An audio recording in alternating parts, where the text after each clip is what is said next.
peace. Apollo Michaels here, out here in Baltimore, by the harbor, by the water. I want to talk about something while still some Piscean energy going on with Mercury in Pisces conjunct Neptune. I want to talk about spirituality and drugs and how they're connected. On my journey, I know I tried a lot of different drugs under the gaze and under the focus of thinking that it would help me expand spiritually.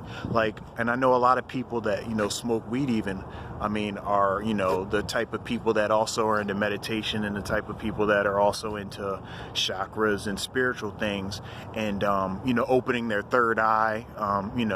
They turn to things like marijuana, they'll turn to things like acid or shrooms and things like that. And DMT and all these things. I can only speak from my own experience, and that's what I'll do. What I've learned, I would definitely say is everybody's different. Especially being an astrologer and looking at natal charts, you realize that everybody is different for real, and everybody has different blocks, different lessons, different limitations.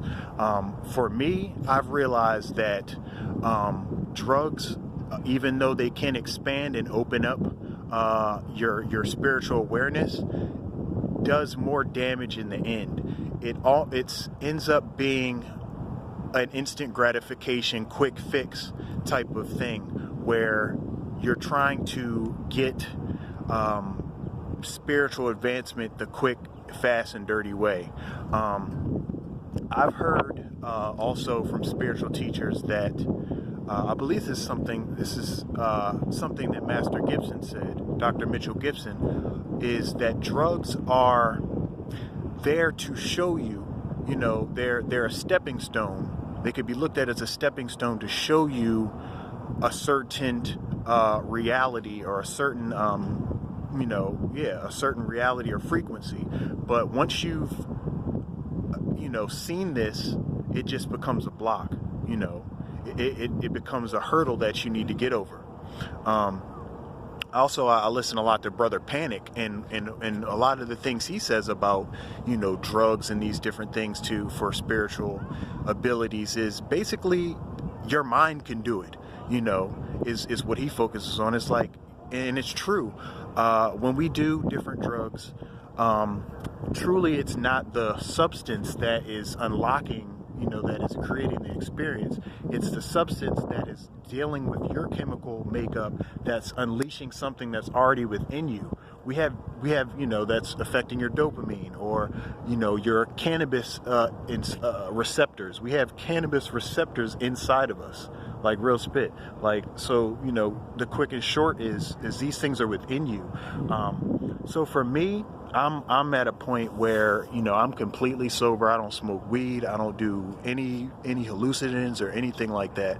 I've done all those things. And like I said, that's basically, that's kind of brings me to another point is when you're doing these different drugs, one, most likely everybody's getting it off the street, I'm out here in Baltimore City where even the marijuana you get could possibly have fentanyl in it for real.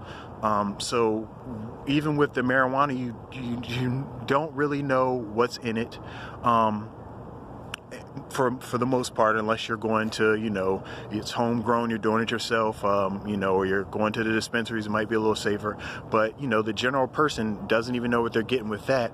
And these different substances open you up. They open up your aura. They put holes in your aura. When you smoke, when you do these different things, you are putting yourself in a vibration. If you're not at a certain level, and a lot of people aren't, putting yourself in a vulnerable situation where a lot of different spirits can attack you, essentially, that can manipulate you, essentially. And for real, from my experience, that's honestly what happened when I did a lot of these different substances, is I essentially, was not able to control my aura, myself, my energy. So for me, I feel that yes, though you can reach certain levels in spirituality from drugs. I think, just like with many things, the discipline way of using meditation, using different candle magic, yoga, symbols, all the things that come with magic and spirituality, which is a whole huge way.